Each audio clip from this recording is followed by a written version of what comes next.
Live. Everywhere. On netrootsradio.com.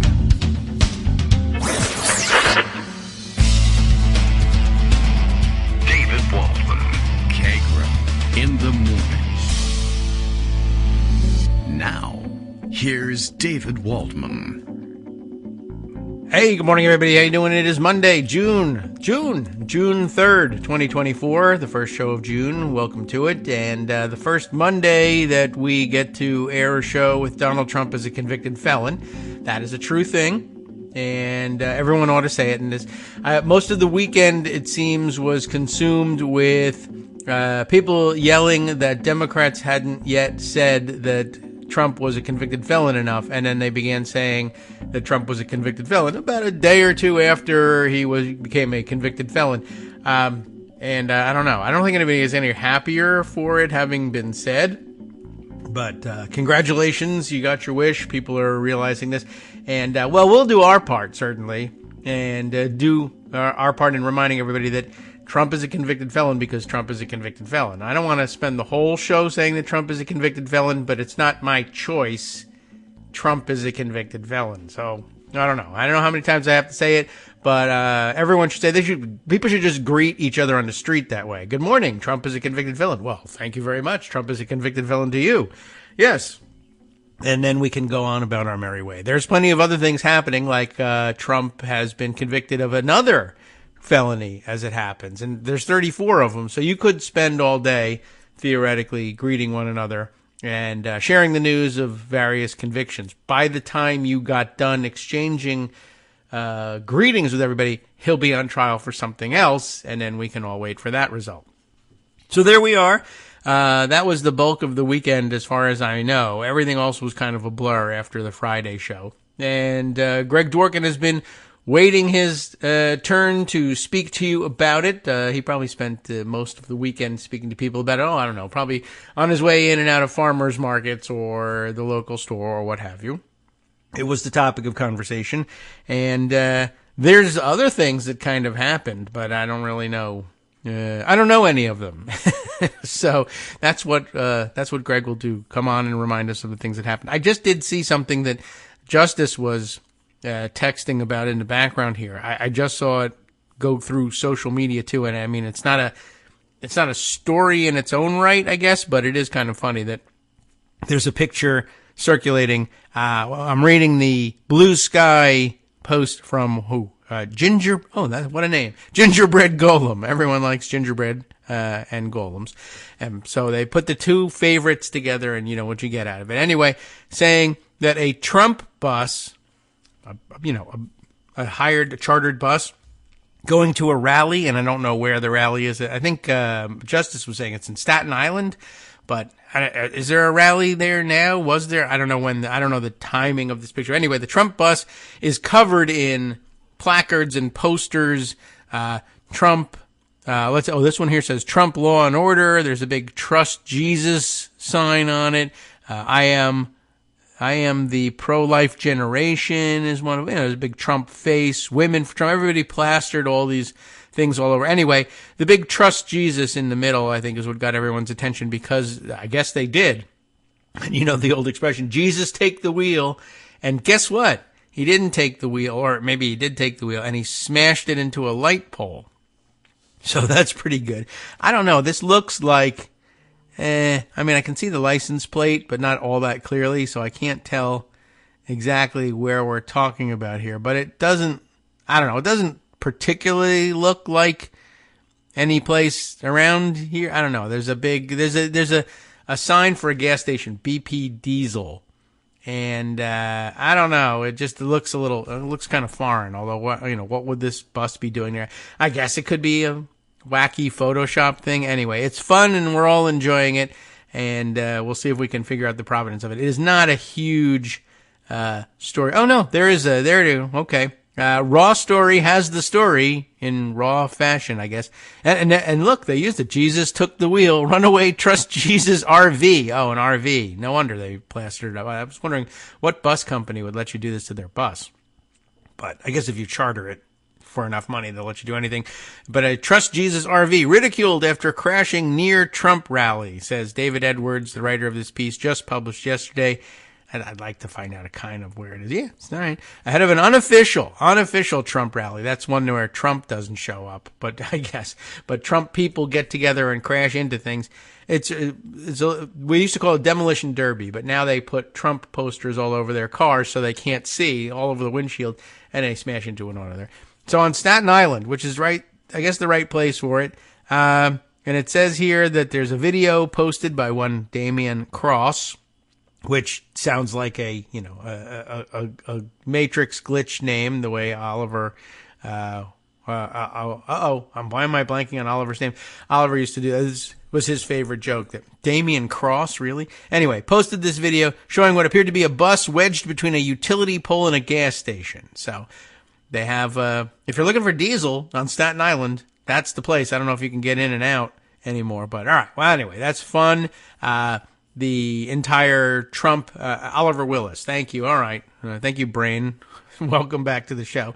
And, at any rate, like I said, not the most important thing in the world, but a fun thing, and it's just happening, and we're enjoying it, and that's enough.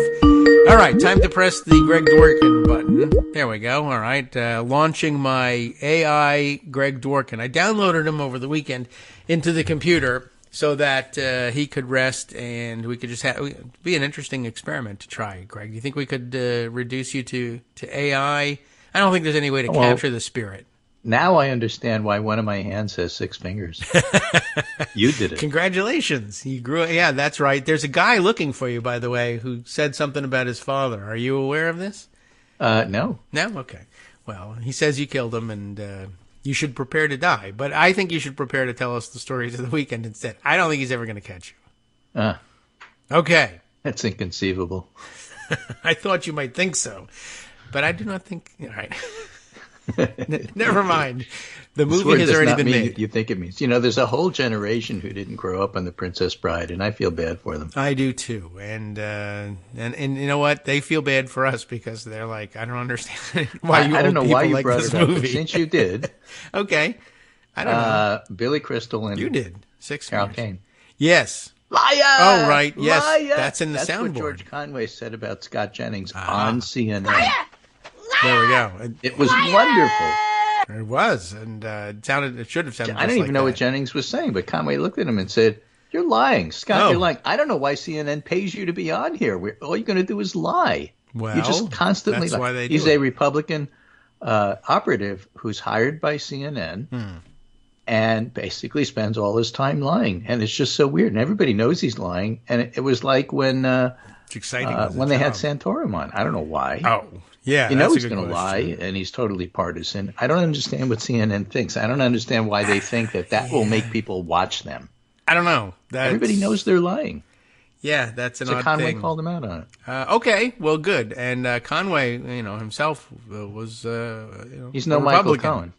That's true. Right. Not been convicted of anything, as far as I know.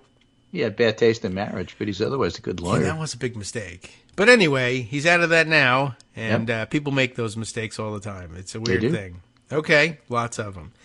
They do. So I don't have a specific, 40 raft of stories list here. Well, a bus crashed. Because guilty. Yeah. What else? The last time we spoke was Thursday. That was Thursday morning, and I know it seems like a lifetime. Yeah, he was guilty. It's only 4 days ago, and it was Thursday afternoon. It's not even 4 days where he was pronounced guilty on all charges. Right, and that is, again, pronounced. You know how I am about pronunciation. It's pronounced guilty.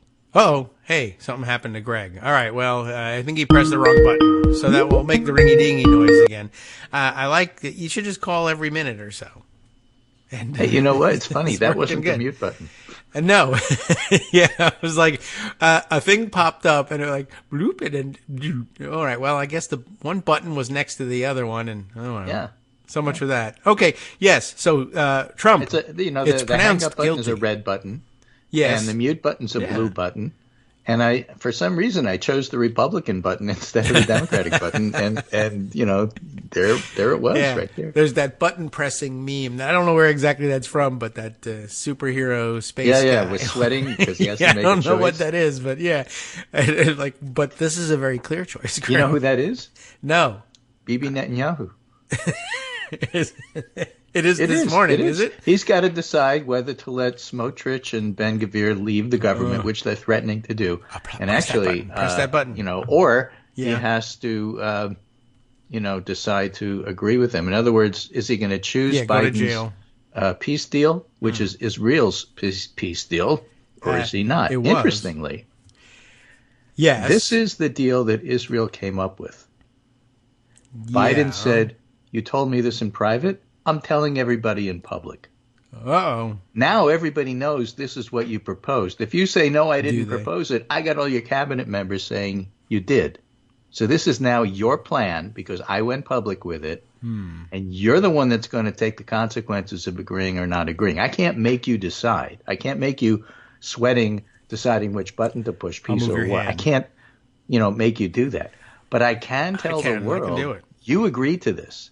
And if you say, we never agreed to this, liar! Oh, yeah, right. All right. It was actually a very good move by Biden in a situation where he doesn't have the control and ability to make things happen, but he's making things happen anyway. And as a consequence, this just in from Israel, from some of the Israeli sources. Smotrich and Gvir are the two right-wing thugs. The two mooks in the government. Loony. Smotrich is meeting with the rabbis for his party and discussing whether to remain in the government or not. Based on their advice and his own proclivities, he plans to leave the government soon and will not wait for the deal to be finalized. Good, leave, go. In other words, he had threatened to leave. Yes, please. Resign your damn commission, hot lips. Who cares? In other words, I'll throw he's you gone. That's a different movie. That's MASH. And for those of you who didn't watch that, you kids really got to catch up with us. In other words, he's gone if the deal is pursued even without being reached. This is likely part of an attempt to be more right-wing than Ben-Gvir, the other mook. That's hard. That has worked for him in the polls recently, and he would like to continue that momentum, but that's bad news for Bibi. So it may be that the kind of pressure that Biden is putting on, both publicly and privately, as everybody yells at Biden for not doing anything, is actually going to amount to something. And wouldn't that be something? That would be. If that happens. Yeah, that would be terrific. Like anything that results in either one or both of those two idiots getting lost, I'm for that. They are dangerous people.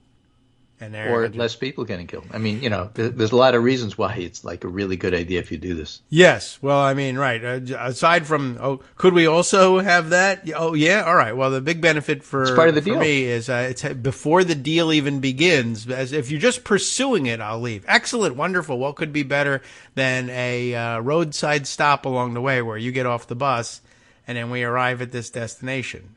Yeah. But still, don't threaten me with a good time. We have to go back to Thursday and this guilty verdict. Oh. And it's now sort of a given. It's now accepted. But you have to step back and look at what people were saying at the time. It's like when Democrats did okay in the midterms and there wasn't a red wave, and then people want to conveniently forget that they all predicted a red wave. So what happened is that there was a juror who was nice. And smiled at Trump. Right. Yes. The famous, there may be a hung jury. Oh, maybe a hung jury based on that. And the mistaken belief that because someone got a hold and published the list that, what is that, the voir dire part? Is that right? I'm no lawyer. Voir dire, yes. Well, what was it? I don't know. Well, there was a sort of a grid of all the jurors. Okay. And where they got their news sources from. Oh, yeah, okay. Is that something? Yeah, that would have been questions that they asked them during voir dire, and so they kept chart of the answers. The Daily Kos wasn't one of the questions. Okay, but most people keep it quiet. Got their news from the New York Times. No surprise. One person, juror number two, got some of his news from Truth Social, the only one of the 12. No, and that same juror also got some of his news from X, formerly known as Twitter. Right. Only one? So only one. So that juror was jury. the one that people figured was the one that smiled at Trump and lit up when J.D. Vance showed up. And they were hanging their hats on it being a hung jury because that person, whoever it was somehow going to not understand what was going on. And remember also that all the pundits, especially the legal eagles, were explaining to the public how complicated this is. And the media interpreters, especially Katie Tour and Andrea Mitchell, were explaining to the public just how devastating the defense was in taking apart Michael Cohen's phone call, proving that he must have talked about more than one thing on the call. And how that was devastating for the prosecution's case. It is amazing what people think is convincing. Yeah, absolutely none of it. It was a unanimous jury on 12 counts. They went right to the heart of the matter. They ignored that phone call and said, we want to hear again how David Pecker told us that Michael Cohen said that this was coming from Trump and that Trump told David Pecker that Michael Cohen's my guy, go through him. Okay. In other words, Trump deputized Cohen in Pecker's eyes. That's what he testified under oath. Yeah, Pecker's eye. Yeah. And therefore, the idea that Trump didn't know anything about it fell apart based on that testimony alone.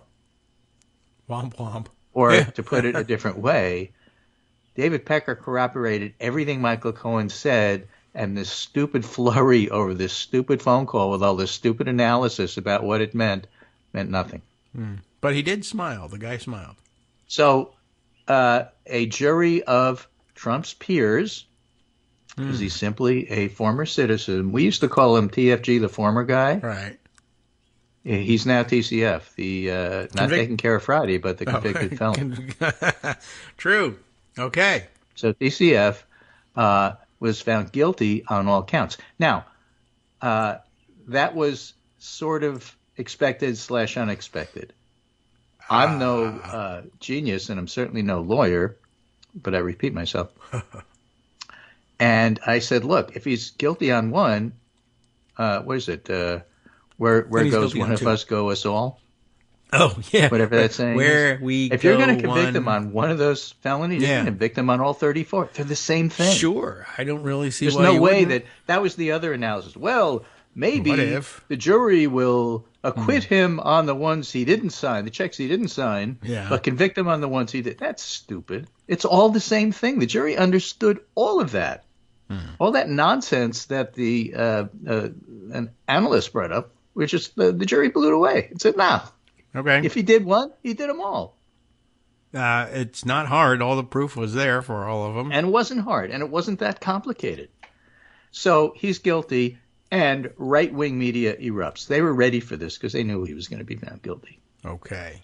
So you have the Jonathan Turleys of the world and the right-wing lawyers saying, this was a terrible case. It was a weak case. I would never have brought it to trial. It's going to lose on appeal.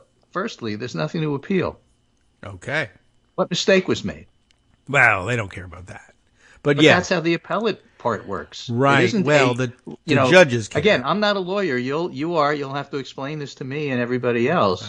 But at the appellate level, they don't just retry the case because Trump wants them to. That's not what works. They go over the case and see if there are factual errors in the law that were made, and that's what they rule on. Yes. Is that right? Yeah, they are supposed to be, and the middle appellate courts are, which makes its own rules. That's one thing. The intermediate appellate courts are supposed to be reviewing to see if there was a mistake of law, as opposed to they don't retry the facts and say the jury was wrong about deciding this. It's supposed to say the jury has decided what there is to decide. The facts are the facts as established by the conviction. Now it's a question of whether there a mistake of law. Were the jury instructions incorrect? Was there an objection that was made that was sustained that shouldn't have been, that changed, materially changed the course of the trial? Did the judge misunderstand the law and question? Something like that. So for that reason, I actually led off today's Pundit Roundup with a piece in the New York Times by Randall Eliason. former chief of the Fraud and Public Corruption section at the U.S. Attorney's Office for the Biggest District fraud of Columbia. they've got. Okay. And 2 points to be made in that bio. All right. He's a federal guy, not a state guy. Ah, yes. And he's not from New York. Oh, well, that's 2 strikes in this case. In this case, absolutely, because the federal people, we talked about this on the show, are the ones who thought it was a weak case, because if you brought it as a federal case, it wouldn't have gone that well. But they don't know anything about New York law. And so Eliason wrote this piece and said, look, when it came to the New York prosecution, I was skeptical. I was among the commentators who criticized the case. It was old. It was a so-called zombie case. It had been kicking around for years. It appeared to rest on several untested and controversial legal theories. It seemed like a relatively trivial bookkeeping charge, unworthy of a prosecution of a former president. But I got to give it to the prosecutors. Over the course of this trial, they convinced me and the jury. Well, that's the job. There will be an appeal, of course, and Trump may have some persuasive legal arguments, but the jury's quick decision reinforces the DA's view that this is a righteous prosecution about much more than accounting entries. Yeah. Well, every trial's a human story, he wrote. The successful trial attorney presents that story to the jury in a way that's internally consistent. The prosecutors did a masterly job and then went through exactly, what the whole scheme was and what happened and how Stormy Daniels contributed and how David Pecker contributed. In this light, prosecutors argued the false documents should be viewed as some of the final criminal steps in an ultimately successful scheme to suppress damaging information. After Mr. Trump won the election, the conspirators needed to cover their tracks. And so I think the prosecutors took a tough case, put on a seamless, coherent, and persuasive presentation. But I also think that they got an assist. They got an assist from the defense because they were awful. Those Inbrights.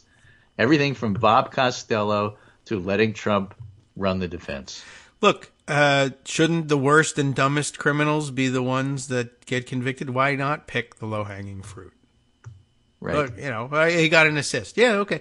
Now he goes on and says, there's most likely a chapter yet to be written. I remain something of a skeptic when it comes to appeal. Of course. But, all right. And this is the important part, I am the first to admit I've already been wrong. Well, that's true. Although, that's some kind of. I was so wrong about the way this trial was handled, and and it really looks like there's no chance for an appeal. But now I realize it was wrong. So really, I'm advocating for the thing being overturned on appeal. This is where Thanks a lot. I look at this and say, you lawyers out there have to stop thinking like lawyers. That's difficult for them to do. It's impossible for them to do. Let me give you the next paragraph here. All right. There are questions about the proper meaning of intent to defraud under New York law and whether the standard could be met by these internal documents. There's a potential issue with using a federal campaign finance law as a basis for turning a state misdemeanor into a felony. He's wrong. New York state law says you can do that. Shut up. Yes, I don't. Is there something about where did this get published? I can open it up. New York Times. Okay, so New York Times. That's even worse. I was just wondering, is there difficulty among elite journalistic circles with Rolodex? I can't find a lawyer in New York. Go to lunch, you'll trip over one. I swear to God, there's nothing but lawyers roaming Manhattan. Why are they having such difficulty finding practicing attorneys in New York? And so who made this mistake? The the San Francisco Chronicle, New York Times, really? So I mean, again, you literally can go to lunch and find a better source than that. Who did you call? Why did you spend money on that? My point is not that he's wrong about the law. You can use that information. That one can raise a question about proper meaning of intent. What does it mean to unlawfully do something? Those words, weasel words that lawyers like to do. And you can bring it to the appellate court and say, these are the reasons why we think we have an appeal. Yes. And the appellate court can say, okay, those are reasonable questions of law. We'll take the appeal. Nah, you lose. They can do that. My point is, the jury said, I don't want any of that nonsense. I know what happened here. Why are you having so much trouble seeing what happened here? Yeah, right. Well, there's a lot of things that the appellate court can do. One of them is the one you just described. They can also say, I understand your complaint, but it's not actually true. The thing you're saying that there was a mistake in the application of the law, and I'm looking at the trial transcript, and there isn't. You're wrong, and we're not taking your case. Or they can say, as I think they probably would, like a normal person would, would say, okay, I understand what you're saying. That's a reasonable thing to bring up. I'm not going to sanction you for that, but you don't get another bite at the apple. This doesn't rise to the level of allowing us to retry this case. No, they can't. Although they can order a retrial of a case, remand it for That's what retrial. I mean. They wouldn't do it. But there's no hole in it that they don't just do it. But the jury just said, it's all nonsense. First of all, we're not worried about the appeal. We're worried about what's going on right here. Yeah. And what's going on right here. What's going on right here? I got your conviction right here, guys. 34 of them. And, there's not much. I don't know what they think they would hang their hat on, but Trump thinks that there's an appeal as of right in every one of his cases, and he very frequently finds out that is not true. Interestingly, Michael Cohen went on TV and said, you know what? There's some of the legal people, and I'll call out names, like Eli Honig and Ari Melber. These guys suck. They're awful. They got everything wrong. Did they? Oh, all right.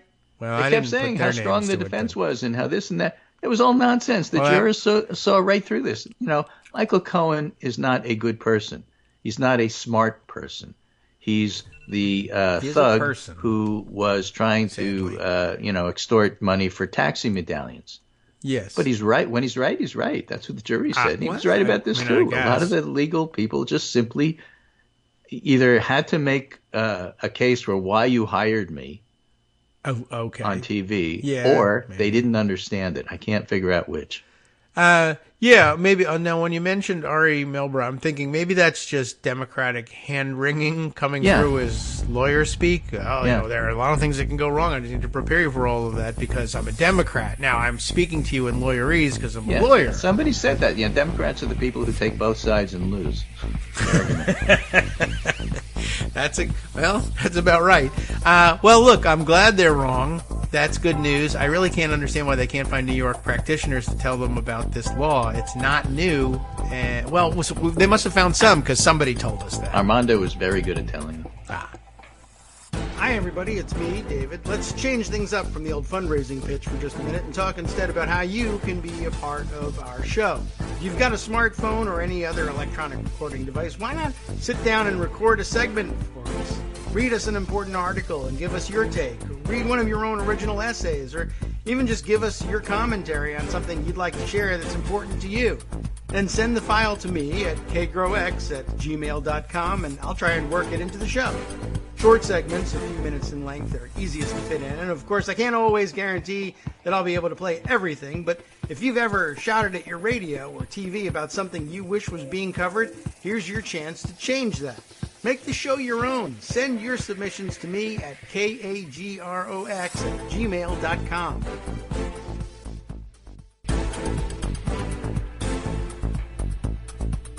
All right, welcome back now to the Kagro in the Morning Show here on Netroots Radio. Breaking news, I was just telling Greg, Kilauea in Hawaii is erupting. And on the other side of the earth, Iceland still continues. Grindavik still continues to be threatened by whichever of the volcanoes is nearby. Who knows? It's no chance I'm going to be able to pronounce that one correctly. And if you are a social media fan of Pope Hat, you'll get...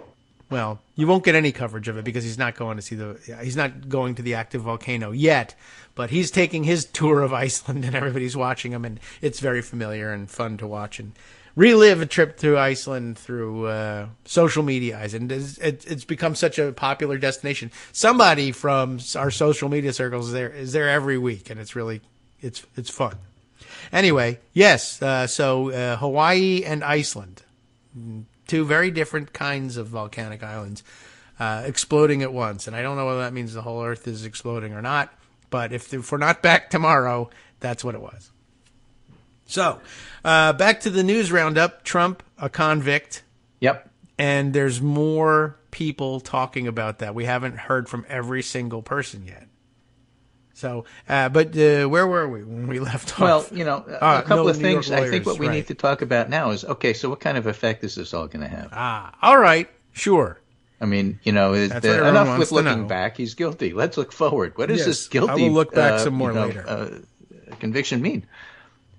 And he's not in jail I yet. saw something which, for all the analysis you're going to see, for all the poll numbers, for all the tea leaves, for all everything else, somebody said, something on Twitter that I thought was very interesting. Well, all right then. We should all hear about it. They said part of the reason that Trump has up until now been able to survive a lot of scandals like Access Hollywood is because people watch TV and he's a celebrity from The Apprentice. Yes. Even though it was a fake show, nonetheless, Yes, also. celebrities are allowed to do things that regular people aren't allowed to do. That is true. Including regular politicians. Yes, and he thought there were some additional things that they were allowed to do that they're not allowed to do. But there's definitely some things they are allowed to do. Okay. Not so grabbing if people. that's true, then this TV personality stuff has another side to it that people haven't considered in their astute analysis and lawyerly, what does the meaning of is really mean? And that is simply this. Everybody who watched The Apprentice also watches 1,000 Law and Order shows. Oh, yeah. They know all about trials. They know all about true. what it means to feel that they understand that you're guilty, because that's what happens in the last 10 minutes of the shows. Yes. So you can explain it away all you want to, Jonathan Turley or Alan Dershowitz style, as to why it doesn't mean what you think it means because your lying eye said it meant that, but it didn't really mean that because on appeal, I wouldn't have. They understand what it means. They understand the law shows, the lawyer shows. They get it. He's guilty. Yeah. I mean, they should get it. I don't know whether they're but processing can you name it, the right? thing that he's guilty? He's guilty. Who cares? Yeah. Well, can you ever name any of the things that people are guilty of? I mean, can you cite guilty of a chapter thing. and verse the exact way it was presented to the? Can you recite the exact poll number Armando can. that says that people say that they're less likely to vote for Trump? Can you give me the exact wording of the poll question? Because if you can't, you don't know the difference between a clip in a magazine, and you're not qualified to talk about it. I don't it's all think nonsense. so. Nobody People who watches understand the what shows guilty is. Right. And just because, what's the crime? It's not murder. You can't name the crime. Well, in your shows, do they ever say that, or do they say guilty of my infraction client of is guilty, Your Honor, but you have to 17.290? let him off because these two people on the street can't name the crime. Yeah. Well, that's not a thing. Well, and, the appellate court will say, no. And crime Thank you, procedural Alina shows. Habba, but no, that's not a reason for appeal. Everybody loves the that part of the crime procedurals when they cite the code numbers that they've you're in violation of 17.927.1 A3. All right. Well, that's part of the procedure, even if you don't know what the name of that crime is. Yeah, that's not a thing, guys. So, all right. Well, I don't know. They can't get lawyers from this small backwater state to comment on the state of things there for some reason. And, I don't know where this idea came from that I can't pronounce the crime, so that's not a crime. Yep. So how do people feel about what's going on? Well, there's already been about a 2 to 3 point swing in the polls. And, if it's what I think it is. If it's way too early for polls, you got to wait about 2 weeks before this sinks in, because most people didn't watch MSNBC's analysis of the trial minute by minute. And they're just hearing now that not only is it guilty, but they're seeing Trump's reaction. One of Trump's reactions was a completely unhinged Friday morning while you were on the show. Yeah. I mean, I was unhinged incoherent too. Rant.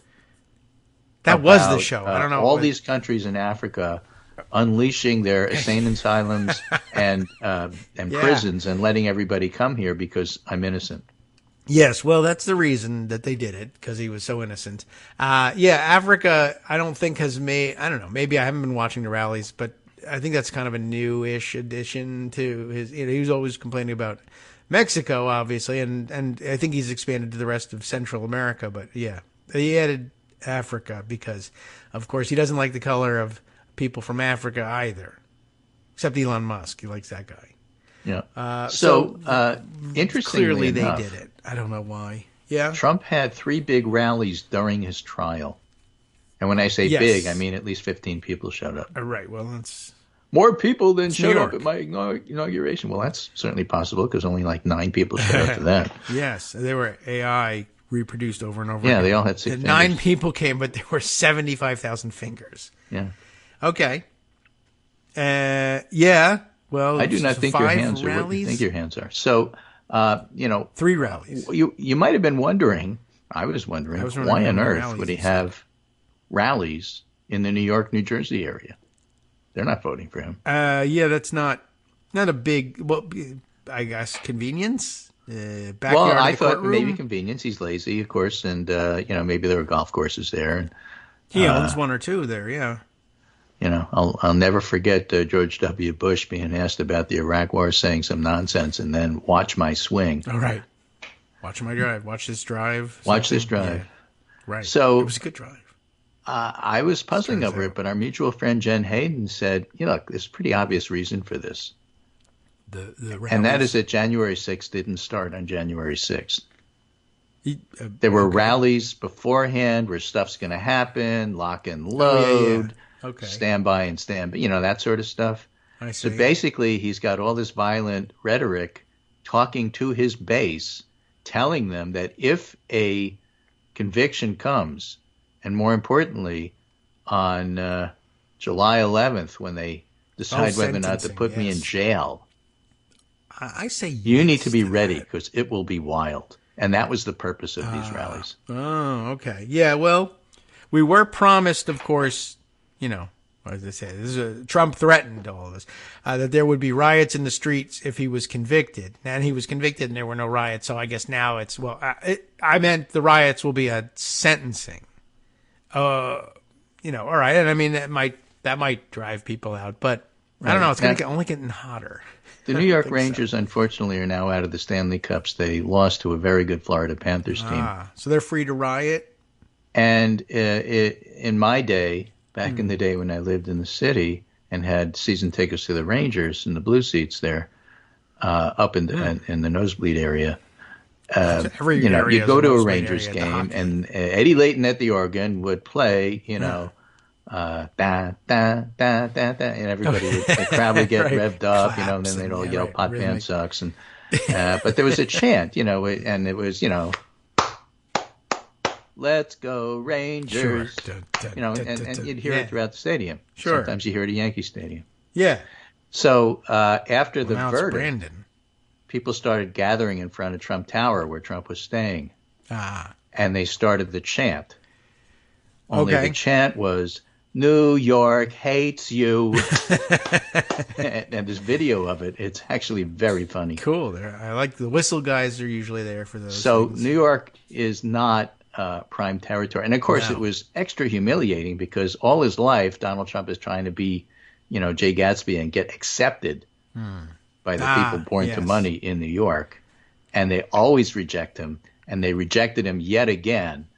And so, again, why is he doing these rallies? And, Jen's argument, not proof, but Jen's argument actually is the thing that makes the most sense, unfortunately. Yeah, setting the stage for riots later on, if he can gather the crowds. There's still some loyalists out there. But what we didn't see, mostly, in fact, if not completely, or maybe what we haven't seen yet, is any riots or violence. Right. No nosebleeds. There's no An nosebleed argument there by my conservative non-Trumper friends, never Trumper friends on Twitter, is that the reason that happened is because prosecutions work. All the violent people are already in jail.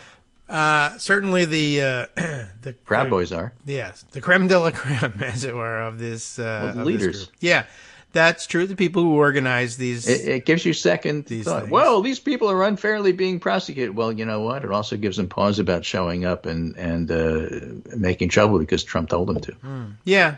The last group that did that got into more trouble than you will be they were bargaining for. And hunted down. Yeah, it probably was more convincing, not only putting the top leaders in jail, but also watching, over the course of months, it took a long time, but watching people who were a year or two removed from the riot and thinking, well, I was wearing a hat and a mask and I got away with it. And then finding that the FBI was finding them 2 years later, 3 years later and saying, yeah, here's a picture of you. But I didn't enter the Capitol. Well, here's a picture of you entering the Capitol. Oh, damn it. Why do they have to film everything?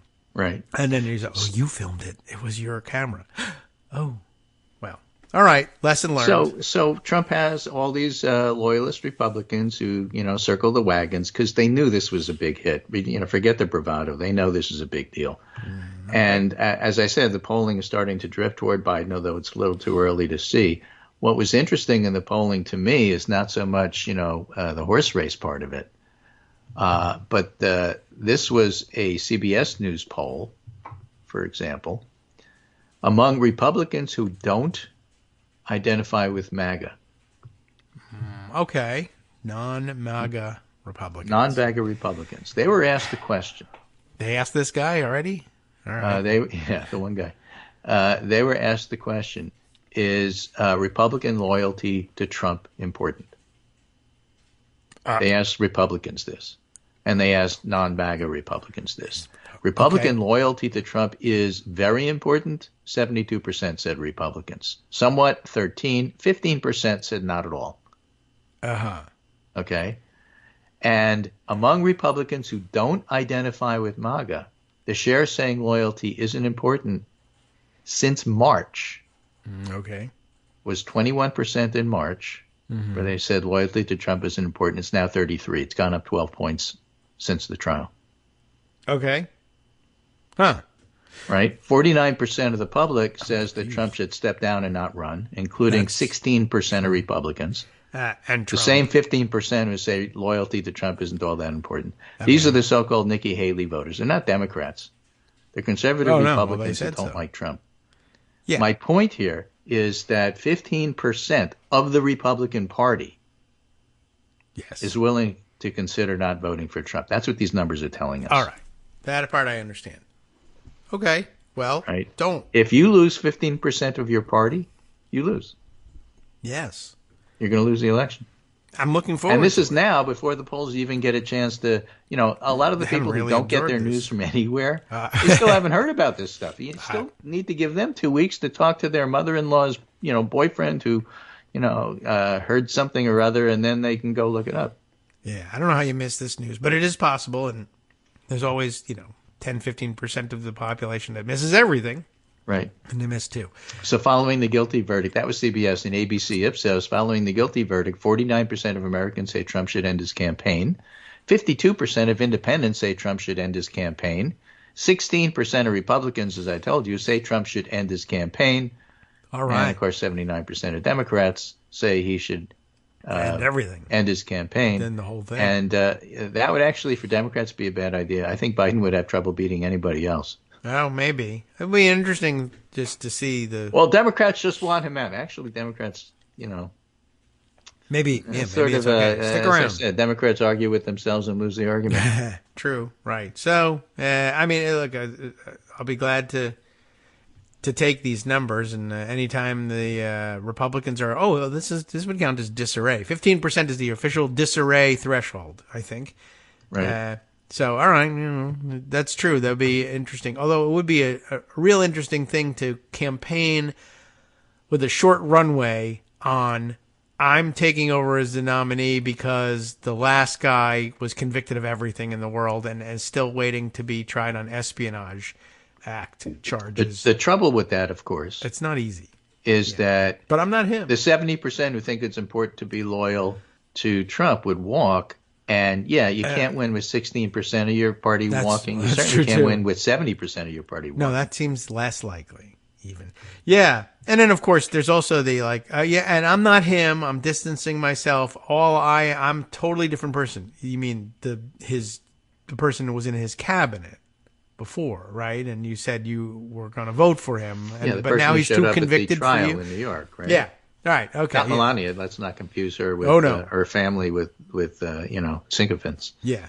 Yeah, so there's not much distance you can put in between the two. I know you're collecting all the so-called protest votes, but these are not sensible people that are doing this for you either, by the way. So when I was writing the pundit roundup, my friend Jill Lawrence did me a service and had a thread on Twitter rounding up a topic which wound up dominating the pundit roundup this morning. Okay. And that is, she wrote, I'm all for an aggressive communication strategy that makes clear that 20 2024 choice between Biden and a convicted felon. See, I knew it. Yes. As opposed to politely skirting Trump's unprecedented conviction and unfitness for office. And here's a short thread of writers making that argument. All right. She starts with Rex Hupke from USA Today. Donald Trump, a well-established liar and consistently cruel conspiracy theorist, will carry a new label into the 2024 presidential election, convicted felon. Democrats should make sure it's all but stamped on his forehead. Next comes Greg Sargent. A guilty verdict is powerful new information. We should hold institutional Democrats responsible if they don't use it and use it ruthlessly and effectively. Next comes David Rothkopf, writing in the Daily Beast. Democrats should focus on Trump being a convicted felon as part of a broader narrative around his shameful character and the threat another Trump presidency would represent. Then Brian Beutler. I consider this something like a final test of whether the Democratic Party, as currently constituted, is capable of advocating for itself and its constituents in high-stakes moments. Okay. Brian Beutler's no friend for the moderate wing of the party. And then a bonus piece by former GOP strategist Reed Galen. Now's the time to attack, attack, attack. We must not worry about whether this will fire up the MAGA base. They're always angry and aggrieved. That's what I meant about, They're circling the wagons after his guilty plea because they were ready to go. Well, fine, whatever. Who cares? One of the wagons crashed into. They're always angry and aggrieved. What we want is them angry on our terms, not theirs. Because there was this interesting argument going on, as Democrats often do. Why don't you just get up and say right in his face, Trump, you're guilty. You're a convicted felon. Well, that's what the debate is for. I mean, hold your breath. And the debate isn't until later on this month. Oh, gosh, that's right. There's one coming up. Right? So all right. The sentencing is on the 11th. The Republican convention is 4 days after that. That's in July. But this month, if Trump shows up, there's a debate. And why wouldn't Biden say to his face, you're a convicted felon, and everybody knows it. You're guilty. The jury had no trouble with this. And the public won't have any trouble with this when it comes to voting. I mean, but that's for the debate. Why is he not telling you now what he's going to say in the debate? Why isn't he instantly getting on Twitter and saying what I just said on Twitter? And so about 2 days after this was only Thursday. Today's Monday. And a couple of days ago, Biden got on TV and he said, this is a terrible conviction and people should understand he's now a felon. Okay. So he said that. He used the word. Well, he didn't say it sooner. He didn't say it in capital letters when he was speaking. Why are you always complaining? I don't know. Yeah, that is odd. And even I think in an effective execution of the strategy that most of the people are suggesting, there probably had room for, Biden should, can remain somewhat above it. He'll make some mention of it, but the hatchet work is done by other people. Candidate Biden could say what he wants. That's norm. But President Biden can't be in the position of saying this stuff. I don't love that norm, but it is a norm. And that's okay. And I don't know why gets to it.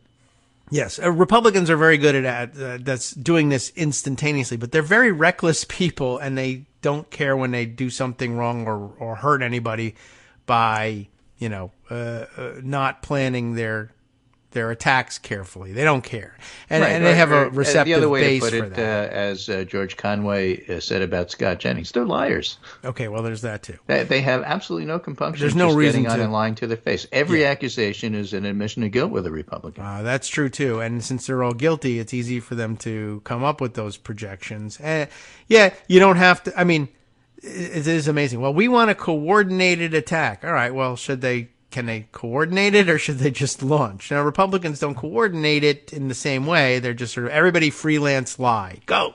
I mean, there's a very simple way to approach this, and I don't know why people are having so much trouble with talking points, but I don't know. What? And that is that the verdict was fair because his conduct was awful. And let's talk about his conduct. Okay.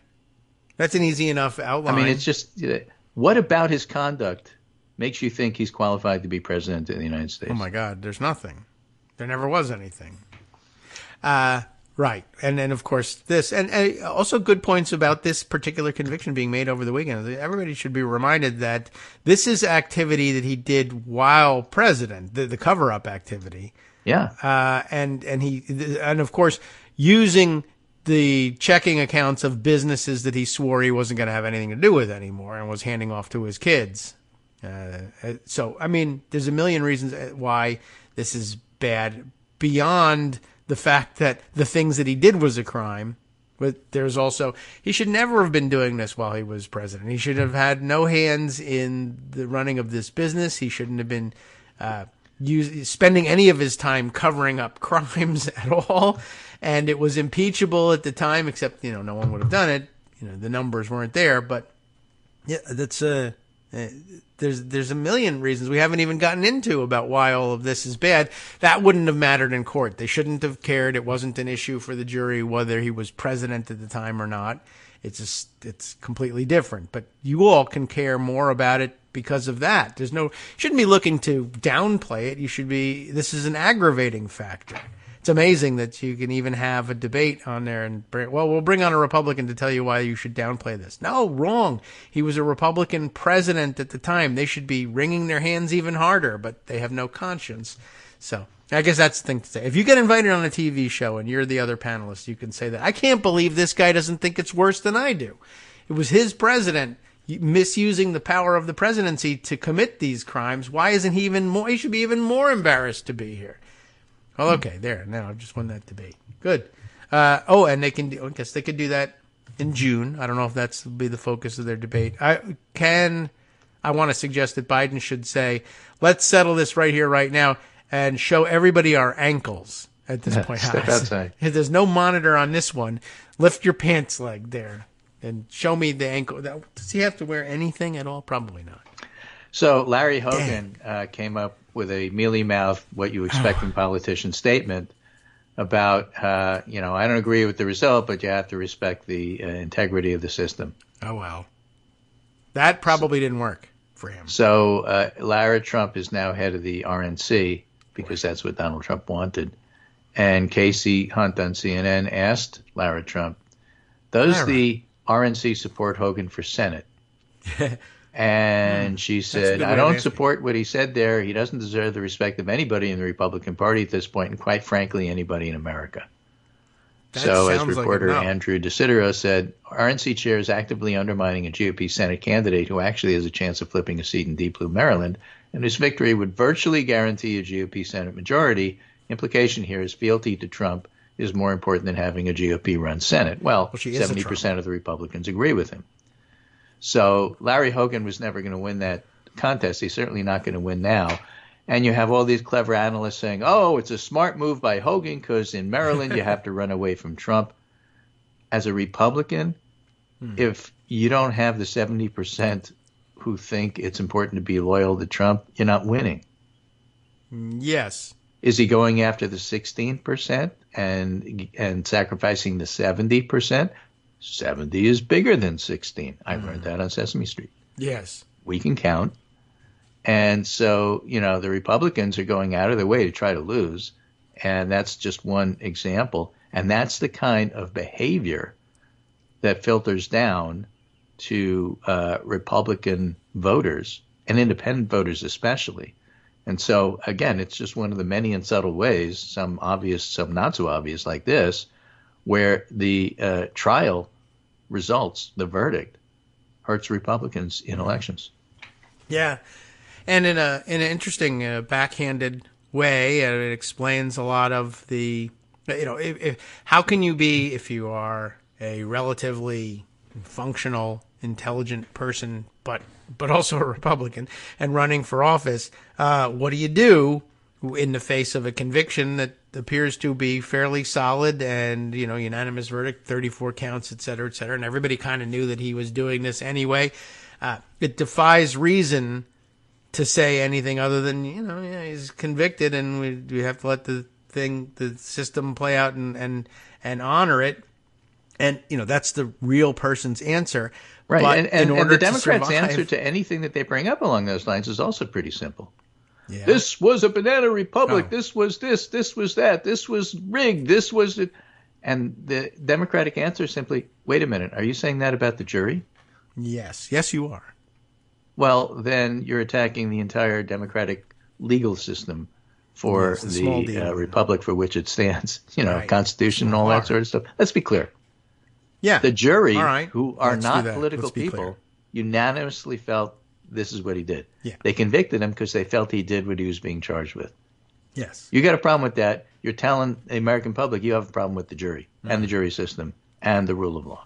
Right. Let's just make this clear. But yeah, I was thinking there's an interesting parallel to one of our earlier subjects, and it helps to the extent that you can understand this in the United States because it's native to you as your politics, it can help explain part of the Israeli political dilemma, right? You know, the obvious answer, well, you made this peace proposal, right? So you're going to obviously want to pursue it. How is it that you find yourself now saying, you know what, never mind? And the answer is the only logical answer leads to you losing. So what do? What's more important to you, winning or being on the side of obvious truth? Right. But I don't understand. Give me the details. Okay. Well, the details are fairly easy. Yeah. I said yes because I expected my opponent to say no. Yeah. When they said yes, oh my God, what do I do now? Right. That's Trump with Biden in the debates too. Yeah. That too, right? And just generally, and I assumed they would do X. They did Y. Now what? And in addition, keeping your coalition together. If I say the only sensible thing that's permissible here, people will leave the government. That will collapse it. That means I have a chance of being thrown out of power and then thrown in jail. Well, that's why it was so interesting that Lapid, who's the minority opposition, currently not in government, publicly announced that if these right-wing mooks walk, we will support you and you won't lose the government. You have an out. Well, that's, and that too must really be frustrating. If you want it. And if you don't want it, that's on you. All right. That's why all the pressure is building on Bibi Netanyahu. Yeah. Biden said, oh, this is what you said. I didn't say that. Oh, yeah, this is what you said. I have it right here. Yeah. And well, if I do that, I'll lose the government. No, you won't. Yeah, okay. Oh, well, are you telling me I'm going to have peace? I want total war forever. Yeah. But meanwhile, are you telling me that you want to help keep me out of jail? Thanks. Oh, well, we will. I don't want to. Now I have a dilemma because you're trying to help me stay out of jail. What do I do?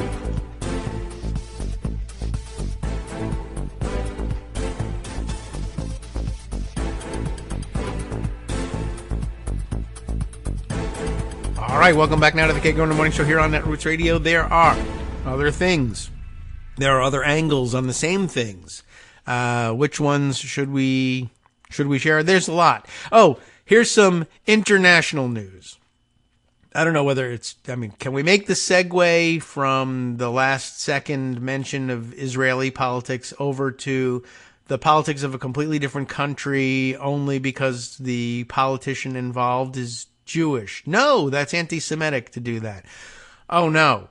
And yet, here we have news from Mexico, and we're entitled to bring you news from Mexico because they're a neighboring country, and we don't pay enough attention to what's going on there. Like, for instance, a new person has been elected president of Mexico. And I'm like, but I just remembered for the first time that the name of the president of Mexico was, what's his name again? Oh, all we know is the nickname, AMLO. All right, well, we announced that election on the air.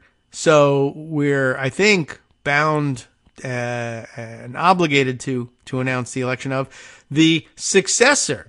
And it is, this is exactly who you would think. Well, what's the name of the new president of Mexico, or president-elect of Mexico? And the answer is President Sheinbaum. Wow. Well, that's unexpected. Unless, of course, you at any point in the last year or so read the news from Mexico. And I guess at that point, probably, you know what the thing about Mexico is? It's full of Mexicans who understood that she could be the next president of Mexico. Whereas here in America, we also are probably full of both Mexicans and Mexican Americans and Americans who've never been to Mexico who knew, but they are weirdos and professors, or, actually have some interest in following Mexican politics because they have some ties there. Anyway, we missed it because we don't talk about Mexico. Not enough anyway. But Natalie Kitroff, Simon Romero, and Emiliano Rodriguez Mega have been focusing, I guess, on Mexico, or were at least very recently assigned to the job of focusing on Mexico, and know that This is true. The headline in the New York Times, which is a paper here in the United States, not Mexico, says Claudia Sheinbaum makes history as first woman elected to lead Mexico. That's true, unless, of course, they're saying she's the first woman elected to lead Mexico. But I don't think they're talking about the element. They're just to lead Mexico. So first and foremost, their first woman president. Terrific, right? Mexico has beat us to the punch on that one. And beat us to the punch in electing the first climate scientist as president of Mexico. And if that's not enough for you, also the first Jewish person elected as president of Mexico. And I didn't see that coming. So how do you like that? Also, this just in, she's a former mayor. Which, is amazing, I guess. I don't know. That made it into the sub-headline. So, Claudia Sheinbaum makes history as first woman elected to lead Mexico, a climate scientist and former mayor. All right. And then they get around to, also Jewish. That's also a surprise. Okay. Thank you for making that one 1, 2, 3, fourth in line. Ms. Sheinbaum became the first woman and Jewish person elected as president of the country. That country, once again, is Mexico. Just, so you're keeping track here. Claudia Sheinbaum, a climate scientist and former mayor of, well, you probably would guess, Mexico City, right? Just to make things easy. The former mayor of what? What city? Well, 9 out of every 10 Americans. What city do you know of? Tijuana. All right. Well, that's true. You probably know about that city. But how about another one? Okay. Mexico City. Yes, that's it. Former mayor of Mexico City won her nation's elections on Sunday, which is when they had their election, which is an amazing innovation. They should talk to their neighbors about maybe moving it to a weekend. In a landslide victory that brought a double milestone, she became the first woman and the first Jewish person to be elected president of Mexico, and certainly the first person to be a Jewish woman former mayor of Mexico City who's also a climate scientist. So there's also that. Early results, and they got them early, the way Donald Trump likes it, indicated that Ms. Sheinbaum, 61, so you can't go around saying, oh, she's got dementia, 61, prevailed in what the authorities called the largest election in Mexico's history, with the highest number of voters taking part and the most seats up for grabs. That is interesting.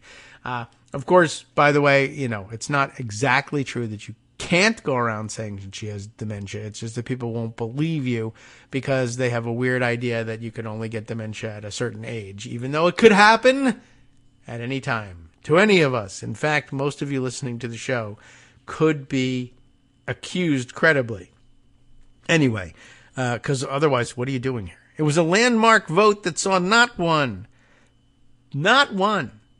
but 2 women vying to lead one of the hemisphere's biggest nations. Did we pay any attention? Is this news to you? It's news to me. 2 women running for the president. This obviously was reported 100 times, and I missed it every single time because I just don't focus on Mexico. So we're making it up to you all at once by reading you this one story. It was contested between, well, I don't know, maybe were there even, who knows? Mexico. I know nothing about the Mexican politics. Do they have more than 2 major parties contesting elections? That would be a surprise too, because, there was like one party in Mexico for many, many years. And I guess they opposed one another in factions of this one party. But okay. It will put a Jewish leader at the helm of one of the world's largest predominantly Catholic countries. So that's of interest as well. Ms. Sheinbaum, a leftist, campaigned on a vow to continue the legacy of Mexico's current president and her mentor. And now we are reminded of the full name of AMLO, Andrés Manuel López Obrador, which delighted the party's base, by the way, and raised alarm among detractors. That's the way it works normally.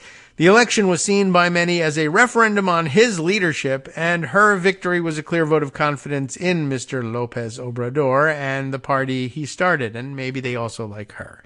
That would be nice. Mr. López Obrador has completely reshaped American politics During his tenure, millions of Mexicans were lifted out of poverty. That is fantastic and good news always. And the minimum wage doubled. But, and there has to be a but, it's the New York Times, but he has also been a deeply polarizing president, criticized for failing to control rampant cartel violence, for hobbling the nation's health system, and for persistently undercutting democratic institutions. And to the extent any of those are solid accusations, you might say, that would worry me, yes. Still, Mr. Lopez Obrador remains widely popular, and his enduring appeal propelled his chosen successor.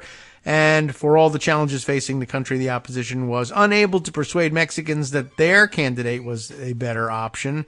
So far, I haven't seen that other candidate named. So, I guess it didn't work very well, even at the New York Times.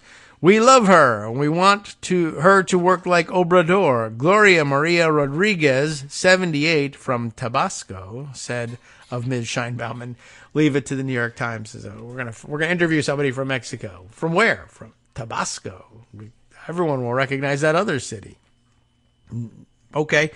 Anyway, we want a president like Obrador, and they got one, as it appears to be the case. Ms. Scheinbaum won with at least 58.3% of the vote, according to preliminary results, while her closest competitor, and I guess there were several, Xochitl Galvez, a entrepreneur and former senator on a ticket with a coalition of opposition parties, had at least 26.6%. So I guess it was a divided race with at least three, candidates, because 58.3%, while fantastic, if the other nearest leading opponent gets 26.6%, the rest of the vote went somewhere. But it doesn't matter. 58.3% of the vote in a three-way race is outstanding. Amazing, really. I don't know how it stands up by Mexican standards, but here in the United States, it is a landslide. So, all right, if early returns hold, Ms. Scheinbaum will have captured a broader share of the vote than any candidate in decades, back when they even had one party. Speaking to supporters early Monday, Ms. Scheinbaum vowed to work on behalf of all Mexicans, reaffirmed her party's commitment to democracy, and that's good, because we're having trouble with that here in this country, and celebrated her groundbreaking ascension to the nation's highest office. For the first time in 200 years of the Republic, I will become the first female president of Mexico. And of course, she means anybody. This is the first time any female has become president of Mexico. Naturally, it's the first time for you, even if it's a 200-year history. And as I have said on other occasions, I do not arrive alone. We all arrived with our heroines who gave us our homeland, with our ancestors, our mothers, our daughters, and granddaughters. There were some male people there too, but this is a good time to highlight the women. So, all right. I mean, I am going to read through the rest of this story myself. I feel like maybe this is all the reading any of us do about Mexico, but we got to catch up, and I'm going to do that over the weekend. I'll spend the time that we've got not on Mexican politics, beyond bringing you up to date of this historic fact. I mean, it felt, once I saw the headlines, historic enough that we needed to pause and take note of what's going on with our neighbor to the south and be aware of this. If the rest of you were more aware of it, terrific. Congratulations to you. You're doing it right. And I just thought I would spend a minute catching up. Now, there are some other things, as I said. Let's see. I will take note of this headline, and only the headline, I think. The New York Times was reporting on the weird, unhinged, as usual, ad-libbed, maybe, stem winder of it was billed as a press conference, but it was just a complaint speech that Trump gave post-conviction. But I like this headline from the New York Times. I think I will grab it and let you know. News organizations cut away from Trump's misleading speech. This is good to see in the New York Times, in print anywhere, really. It was the latest example, the subheader says, of journalists having to weigh the news value of a major political moment, which it wasn't, against the challenges of reporting on a candidate who regularly speaks in falsehoods, or as other people put it, in gibberish. And that's true. This actually a very short blurb of a piece here by Michael Greenbaum of the New York Times. Several major networks, he says, cut away from Trump's Friday appearance that had been promoted as a news conference at Trump Tower, but it devolved into a rambling and misleading speech. As Greg told you, it was the latest example of television journalists having to weigh the news value of what, I guess we'll say, what could have been a major political moment, but really wasn't, because Trump doesn't have major political moments anymore. He just does his thing over and over again. There's no news to be developed here. But in this case, of course, the major political moment was the criminal conviction of a former president. But that news was made on Thursday afternoon at the courthouse. And the reality is Trump was never going to make a major historical news moment with a quote-unquote press conference, complaint announcement at Trump Tower. But you cover it and you say, here's pictures of it. It did happen. Now we're done. And I guess they found out very quickly that they would be justified in doing that. Trump's unfiltered remarks, as it says here, were carried live by cable news channels, always a mistake, and NBC, which broke into its usual daytime programming to cover his appearance. In the minutes before he began speaking, MSNBC, CNN, and Fox News all aired anticipatory camera shots of an empty lectern, which they still haven't really learned their lesson from way back in 2016, that they shouldn't be wasting time with that. Trump began by speaking in his usual discursive, dissembling manner. He unleashed a litany of false statements about his Manhattan trial, attacking witnesses, calling the judge the devil, and falsely accusing President Biden of being involved in the prosecution. NBC aired Trump for 20 minutes, amazingly enough, before anchor Lester Holt cut in. We were told this was going to be a news conference, he told viewers, before bringing on two legal analysts, to probably get it wrong, to dissect and fact-check the remarks. There's no evidence that Biden was behind any of this, Mr. Holt said. ABC and CBS didn't interrupt their regular shows. On MSNBC, where anchors sometimes have refused to air Trump live, the former president's appearance aired for about same 20 minutes before the network broke away. Later, an on-screen graphic read, Trump post-verdict remarks riddled with lies and attacks. Okay. So at least there was that. CNN broadcast Trump for 18 minutes, a major divergence from the 20 that MSNBC did, before cutting to a fact-checking segment, which at least they did that. Several networks told viewers they would return to Trump's appearance once he began speaking with reporters, but the former president didn't take any press questions at his press conference. The New York Times on its website had a live stream of Trump's appearance for about 6 minutes before cutting the feed and continuing to publish written updates on its blog. Fox News aired Trump's appearance in its entirety. During the 2016 campaign, we are reminded Trump infuriated television journalists when he teased a major announcement related to his past lies about Barack Obama's place of birth. Networks took his remarks live, but the appearance quickly turned into a campaign rally. We got played again by the Trump campaign, John King of CNN said at the time. And it's interesting that they just singled that out because it happened about 19,000 times over the course of the next 5 years. And still, even with this, they aired empty podium, which is amazing. Or and then other people will now point out there's a bot on social media that will point out no, empty lectern. It's a lectern, not a podium. Although sometimes if there is a little raised platform, you could point to that. But there was no podium at this. But anyway, we've all come to colloquially call lecterns podiums. That's the real news here, don't you think? All right. Let's see. Other things to share with you in the second hour. This one, I'll have to go and open up oh, yes. Okay, I see. This, an interesting news story, still developing, but the Seattle Times had this information, which is worth keeping an eye on, though it seems it's already being challenged by the legal analysts who, it should be said, got a lot of things wrong. That's definitely true. But this is interesting nonetheless. A plot twist, we are told, in the Seattle Times, where they ran this story on, what was June 1st, Saturday.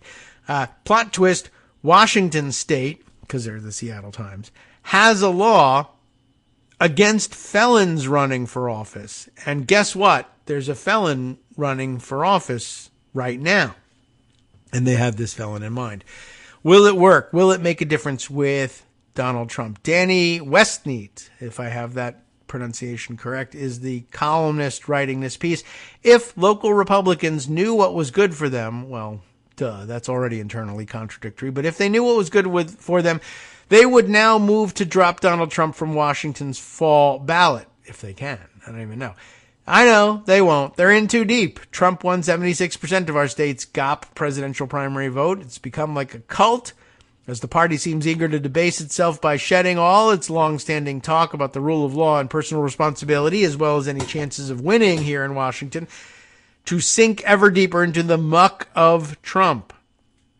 So, here's another reason to dump Trump from the Washington ballot. If Republicans don't do it, somebody else probably will. Well, that's a little shaky, but hold on. It turns out Washington has a law on the books against convicted felons running for office, which, makes sense. And probably, I don't even know if it was, no, it wasn't adopted with him in mind. It was adopted when he was a juvenile delinquent, I guess it says here.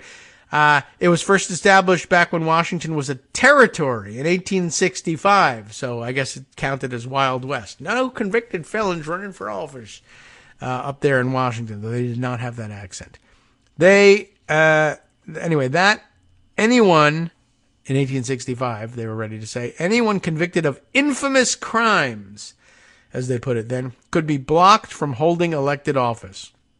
That was modified in 1959, and then again more recently, when, I'll click on the link to find out, to the scheme we have today. It's not much of a scheme, it's just, that ain't right.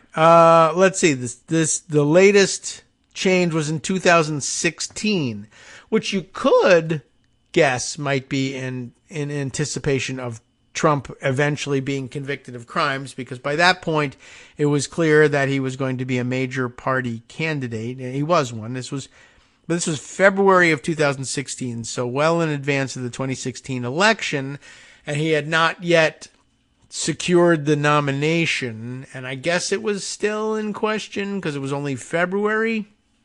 But it's possible they might have been thinking, oh yeah, well, he could get convicted before he's nominated to the presidency, but I don't know. That's cutting it pretty close. So yeah, it's a fair game to say certainly 1865 was before Trump was a convicted felon.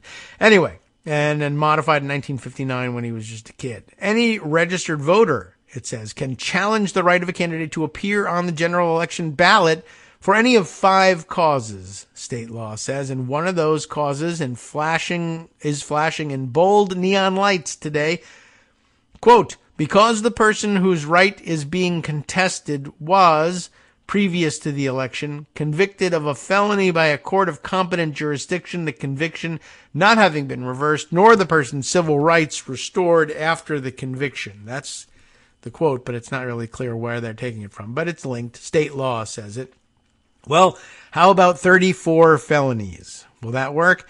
I have clients lined up who are going to be all over pursuing a ballot challenge in this case, so I guess it's going to happen, and we'll find out whether it stands up in court. This according to David Vogel, a Seattle attorney and former deputy prosecutor for King County, who was briefly involved in an earlier ballot challenge against Trump before the presidential primary, probably on insurrectionist grounds. I asked the Secretary of State's office, the reporter says, if there was some reason this provision allowing ballot challenges against convicted felons might not apply in this case. For example, is it only for state and local candidates, not federal? And the answer was, whether that provision applies would be a question for courts to decide. Thanks for nothing, but it's probably right. States do have latitude to control the ballot.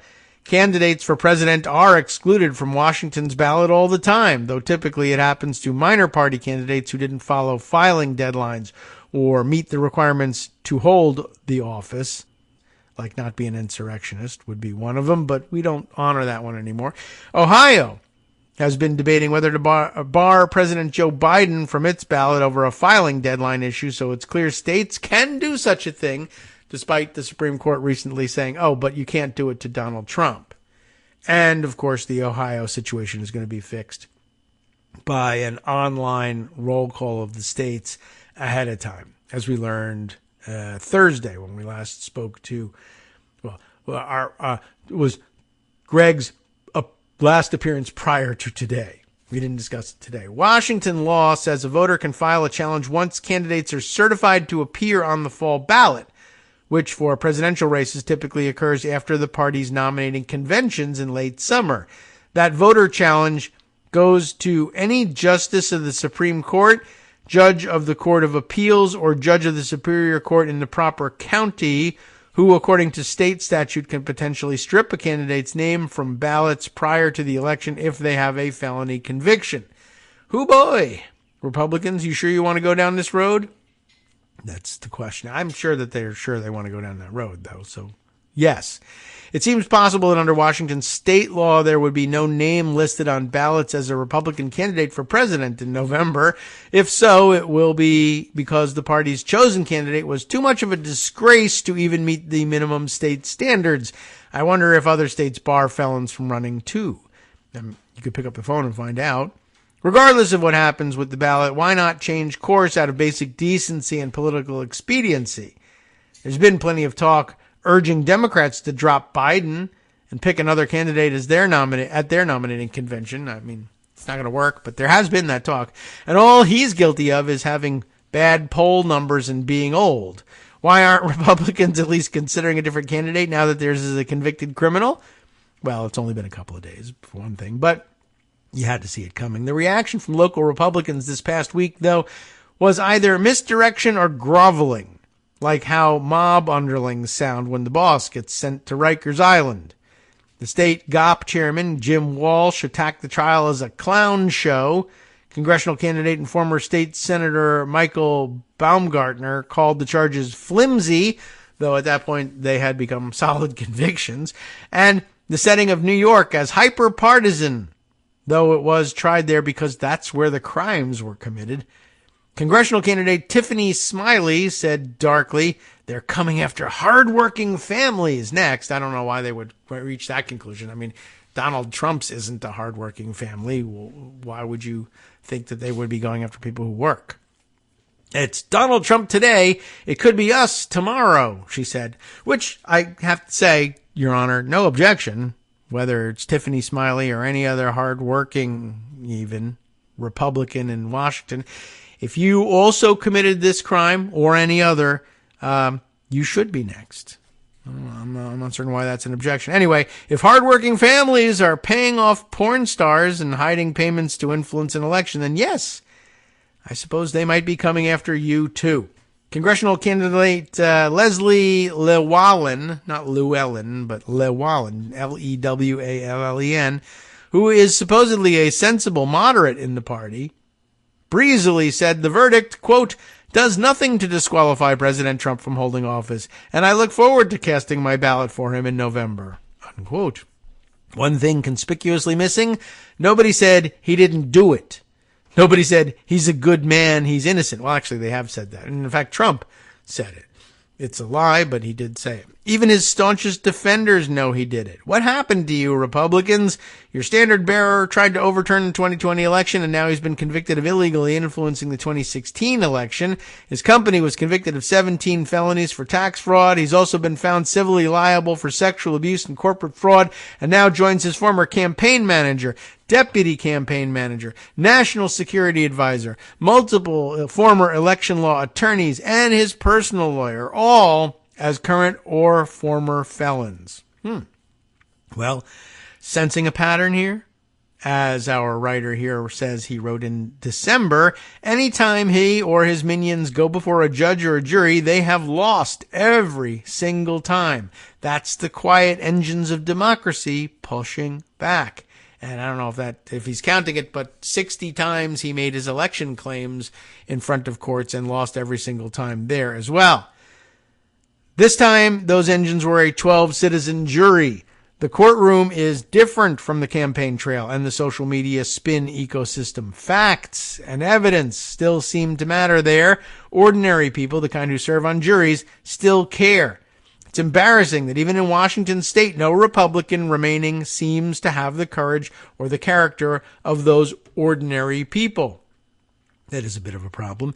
The real story of this era isn't so much about this one flawed narcissistic figure as it is the spinelessness of the sycophants along the way. It's not too late to pick a different name, to run under a less toxic, now criminal brand. I'll leave you with this. All the states to have a law that can kick convicted felons off the ballot. It's ironic. It's Washington. No? Why so? I don't know. You'd think our progressive state might have been more reform-minded, that the ballot rules might have been recast at some point to extend more mercy and second chances. Oh, maybe. It's a good point. We'll be right back. Hi, everybody. It's me, David Waldman. Yes, the same guy who interrupts you all the time. Interrupting you one more time just to tell you again, another reminder that your contributions are what keep this show on the air, and patreon.com, patreon.com, is still among the easiest ways to make the sustaining subscription donations that keep us afloat. Are you ready for the pep talk about how our Patreon campaign is still going strong and growing? Well, too bad. Yeah, the plain fact is we actually are headed in the wrong direction, and whereas we once had about 175 monthly patrons, we're now actually down below 150. Time to recruit some more. Not exactly the kind of news I wanted to share, but there it is. For those of you in a position to support the show, patreon.com does make it easy to make those secure, recurring monthly contributions to do so. Patreon.com/KagroX gets you straight to our donation page. We've been through a lot together. The worst of the pandemic, we hope. The worst of the insurrection, we hope. So go ahead and treat yourself. You don't need an excuse. Give yourself the gift of a little something you enjoy in life. Support the show. And of course, if you happen to prefer using PayPal or even the Square Cash app, we're up and running on those options too. So thanks again, everyone, for all your support. We couldn't, or at least shouldn't, do it without you. Hope you'll be on board soon too. Thanks for all your support.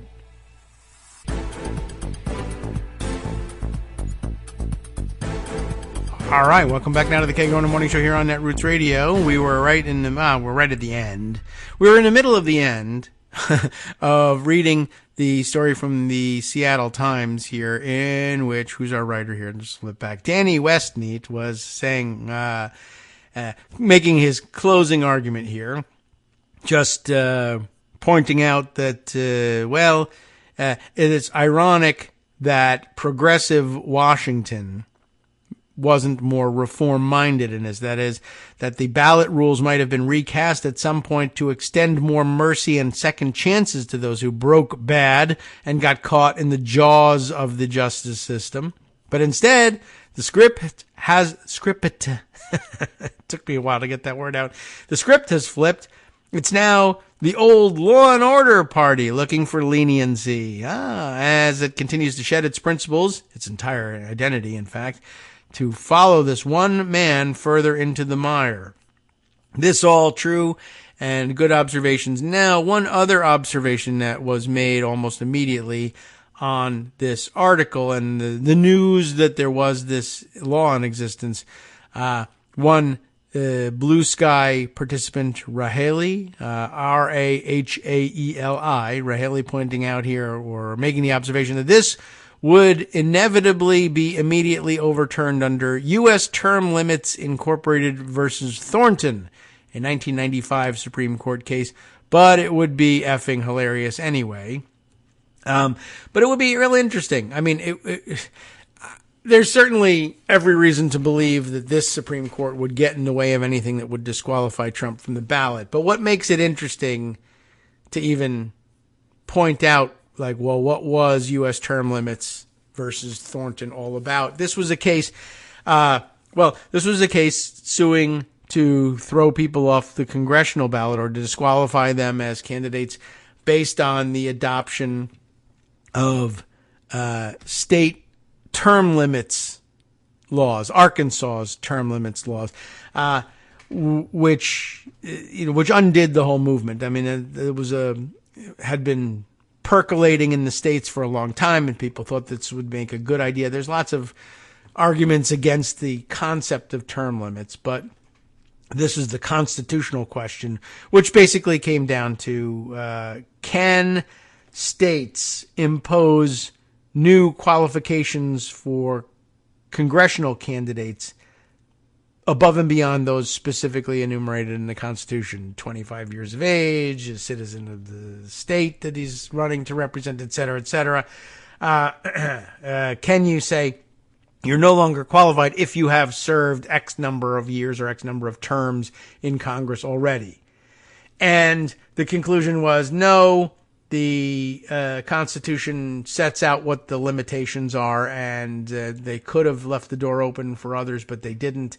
So no imposing new and different ones. What's interesting is, one, it was a 5-4 decision, and two, that the decision of the five were then swing Justice Kennedy, but Justice Stevens, Kennedy, Souter, Ginsburg, and Breyer. In other words, the liberals of the court plus one swing vote stepped in to say, no, the Constitution is pretty clear about what the limitations have to be, and you can't impose new ones.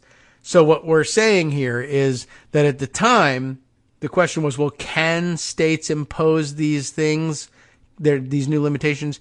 Now, mind you, we were just told by a very conservative Supreme Court, well, I'll tell you what, Colorado can't impose new restrictions for insurrectionists, and it was a very conservative Supreme Court that said, so who was saying, no, we should let states step in and impose new limitations such that you might believe that they would be willing to do so in honoring Washington's prohibition against convicted felons running for office?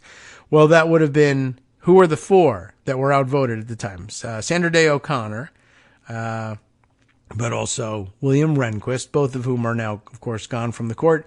Also gone from the court, but still honored on the court, Antonin Scalia and Justice Thomas as well. So in other words, you would fairly easily understand, well, this would be a frustrated conservative minority that has now seen itself grow into a decided majority on the Supreme Court. Surely they will say, we were outvoted and wronged in U.S. term limits v. Thornton, and it's time to set things right. States can impose these kinds of, wait a minute, did you say that, Donald Trump, you say? Oh, well, that was some great precedent. Good job, Justices Stevens, Kennedy, Souter, Ginsburg, and Breyer. We love you and will totally uphold your Supreme Court precedent. So it might be worth trying, except for the fact that the results will come out pro-Trump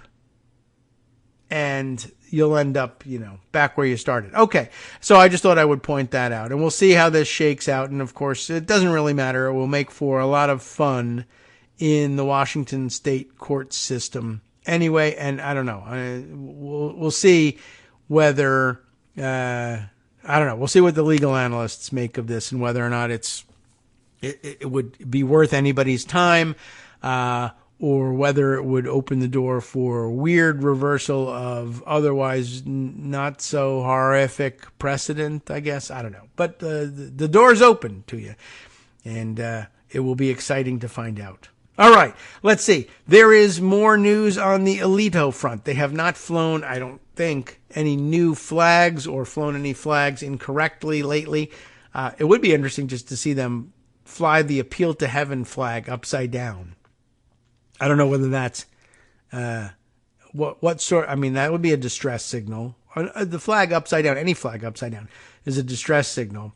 But given that the signaling of the Appeal to Heaven flag is pro-insurrection, does flying it upside down, will that be taken as being anti-insurrection, which would be good PR for him at this point? But anyway, I don't know. Anyway, it has not to do with the flags, but rather other abuses of power. The Guardian reports this piece. Andrew Gumbel, the writer on it, I guess they've spoken again to Emily Baden, the former neighbor who was involved in the, altercations with Martha Ann Alito, which the justice claims motivated her to fly the flag upside down, even though at least one of the altercations took place after the flag flew upside down, though there certainly could have been one earlier. And so there's a new element in the weirdness here. Neighbors say that the Alitos used their security detail car to intimidate them after one of the sign disputes. Of course, this would predate, I think, the scramble that there was the scramble after, I guess, threats were made to Justice Kavanaugh to increase the security details or increase the nature and type of security provided to Supreme Court justices fairly recently. But I think this predates it. And this might have made, well, I don't know if it would have changed the outcome, but it might have made interesting interesting observation to add to the debate over whether or not to increase the security details for these justices. What if they were just going to are they just going to be handed more officers and more material to abuse? And let's look and see whether we think that this is abusive. Neighbors say that the Alitos used the security detail to intimidate them after the sign dispute. Emily Baden says after a disagreement over political lawn signs with the U.S. Supreme Court Justice's wife, a black car began parking at her mother's home, which maybe that doesn't make sense to you. But it'll be explained. What the issue, of course, was it was a particular type of black car belonging to a particular type of person that was taken as intimidation. Neighbors of Samuel Alito and his wife described how a disagreement over political lawn signs, and it's always the signs, they can't vote, Greg says, but they can spark a disagreement that can lead people to change how they might vote. Anyway, the dispute over political lawn signs put up in the wake of the 2020 presidential election quickly devolved into, quote, unhinged behavior towards a complete stranger, unquote, by the Supreme Court Justice's wife. Emily Baden says she never intended to get in a fight with Alito and his wife Martha Ann, her powerful neighbors who live on the same suburban cul-de-sac as her mother outside Washington, D.C. Then, a black car, part of the Alito's security detail, started parking in front of her mother's house instead of theirs, and Baden understood the perils of being an ordinary citizen going up against one of the most powerful men in the country. The two sides do not agree on much, but Baden, a staunch liberal, and Martha Ann Alito, a staunch conservative, concur that they began exchanging words in late 2020, almost 2 months after Joe Biden's election victory over Donald Trump. Soon after, according to Baden, the Alito's security detail began parking a car directly in front of her mother's house, several houses down from its usual spots, either directly in front of the Alitos or across the street from them. This happened a handful of times, Baden now recalls. I took that as directly threatening. Baden and her husband both say that the security detail's car showed up in front of her mother's house again 2 weeks ago after the New York Times broke the story about an upside-down American flag hanging in Alito's flagpole in the days after Biden's inauguration, a symbol associated with the January 6th insurrection that sought to prevent Biden from taking office at all. Baden was no longer living with her mother by that point. She's now a mother herself and living on the West Coast. Neither she nor her mother were mentioned by name in the initial Times story. Still, she found the message that this sent disturbing, right? So she hadn't even been named in any of this, and she didn't live there anymore. But the story broke, and someone said, you security guys should park your car in front of the Baden home instead of in front of our home. Or maybe they used additional staff to park there. Interesting. I couldn't say who was in this car because of the tinted glass, and nobody ever said anything. I took it as a general threat, she said. The message was, we could do terrible things to you and nobody would be able to do anything about it. When it comes to justices at the Supreme Court, they make the laws, but the laws don't apply to them.